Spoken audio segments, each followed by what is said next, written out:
আধুনিক কাব্য কবিতা কবি বুদ্ধদেব বসুর একটি কবিতা আজ আমরা দেখব রবীন্দ্রনাথের প্রতি। তো কেন এই কবিতাটি রবীন্দ্রনাথের প্রতি হলো?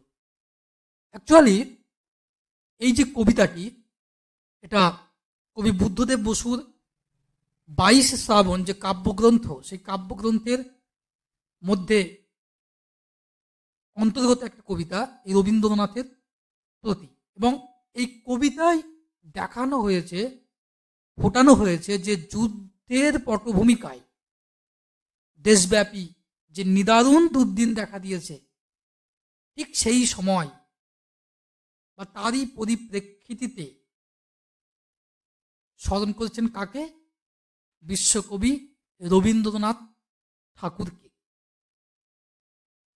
তো দেখো, আমি বলছি কবিতাটি, তোমারে স্মরণ করি আজ এই দারুণ দুর্দিনে, হে বন্ধু, হে প্রিয়তম, সভ্যতার শ্মশান সজ্জায়, সংক্রামিত মহামারী মানুষের মর্মে ও মজ্জায়, প্রাণলক্ষ্মী নির্বাসিতা, রক্তপায়ী উদ্ধত সঙ্গিনী, সুন্দরের বিদ্ধ করে মৃত্যুবহ পুষ্পকে উজ্জীন, বর্বর রাক্ষস হাঁকে, আমি শ্রেষ্ঠ, আমি সবচেয়ে বড়, দেশে দেশে সমুদ্রের তীরে তীরে কাঁপে থর থর, উন্মত্ত জন্তুর মুখে জীবনের সোনার হরিণ, প্রাণ রুদ্ধ প্রাণ স্তব্ধ ভারতের স্নিগ্ধ উপকূলে, লুব্ধতার লালা ঝরে এত দুঃখ, এ দুঃখ সহ ঘৃণা, এ নরক সহিতে কি পারিতাম, হে বন্ধু,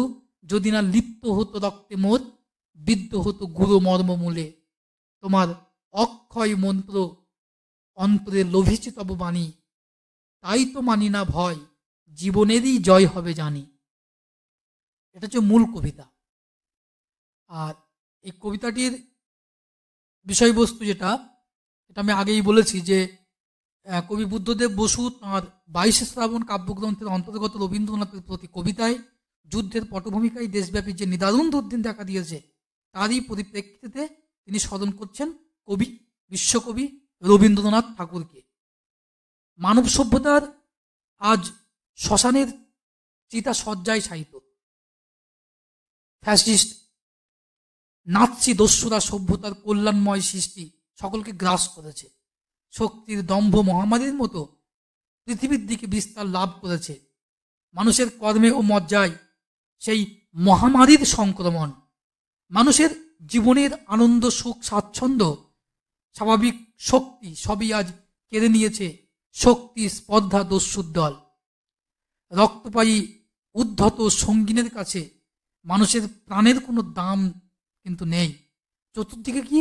কেবল মৃত্যু, মৃত্যুর করাল ছায়া, করাল গ্রাস, ফলে জলে স্থলে অন্তরিক্ষে মৃত্যুদূত, বর্বর রাক্ষসের হানা, নাৎসি রক্তপায়ীর দল কর্কশ কণ্ঠে চিৎকার করছে, তাদের চেয়ে বড় শক্তি, তাদের চেয়ে বড় শক্তিশালী আর কেউ নেই। তারা দুর্বার শক্তি নিয়ে রাক্ষসের বিক্রমে ছুটে আসছে মানুষের স্বাভাবিক সৌন্দর্য প্রাণ কেড়ে নেবার জন্য।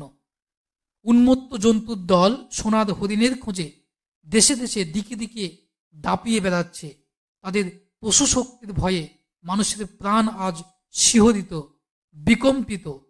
ভারতের বুকে সোনার হরিণের লোভে ফ্যাসিস্টের দল পশু শক্তি নিয়ে আবির্ভূত। এদেশের মানুষের স্বাভাবিক প্রাণ সৌন্দর্য ব্রান্ত শিহরণে মূকবধির।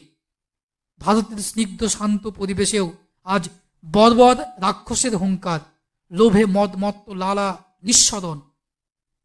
ভারতের শান্তিময় মানুষের মন ও প্রাণ গ্রাস করতে উদ্ধত সেই রক্তপায়ী অত্যাচারী পশু শক্তির প্রতীক ফ্যাসিস্ট নাৎসিরা। কবি ভারতের বুকে সেই পশু শক্তির অত্যাচারের পটভূমিকায় বিশ্বকবি রবীন্দ্রনাথের মানবতার শাশ্বত বাণী, চিরন্তন বাণী, অভয় মন্ত্রের কথা স্মরণ করেছেন। রবীন্দ্রনাথের মানবতার বাণী বিশ্ব ভ্রাতৃত্ববোধ এবং সত্য শিব সুন্দরের অভিমন্ত্র ভারতবাসীকে দুঃখ লাঞ্ছনা সহ্য করবার শক্তি ও প্রেরণা যোগায়। কবি অন্তরের অন্তঃস্থলে প্রতিষ্ঠিত প্রত্যয় বাণী দিয়ে বিশ্বাস করেন যে জীবনের জয় সুনিশ্চিত, শাশ্বত সত্যের জয় অবধারিত। ভারতের জাতীয় জীবনের দুর্যোগের ও সংকটের দিনে রবীন্দ্রনাথের বাণী অক্ষয় মন্ত্রের মতো প্রেরণা দেবে এবং মানবতাকে শক্তি, ক্রোধ, সাহস যোগাবে। ভারতবাসীর সঙ্গে একাত্ম হয়ে কবি দৃঢ়চিত্তে বিশ্বাস করেন যে রবীন্দ্র আদর্শের প্রেরণায় আমরা সংকট ও বিপর্যয় কাটিয়ে উঠতে পারব এবং কবির দৃঢ় বিশ্বাস, অন্তরে লভেছি তব বাণী, তাই তো মানি না ভয়, জীবনেরই জয় হবে জানি। বিশ্বাস করেন যে রবীন্দ্র আদর্শের প্রেরণায় আমরা সংকট ও বিপর্যয় কাটিয়ে উঠতে পারব এবং কবির দৃঢ় বিশ্বাস, অন্তরে লভেছি তব বাণী, তাই তো মানি না ভয়, জীবনেরই জয় হবে জানি।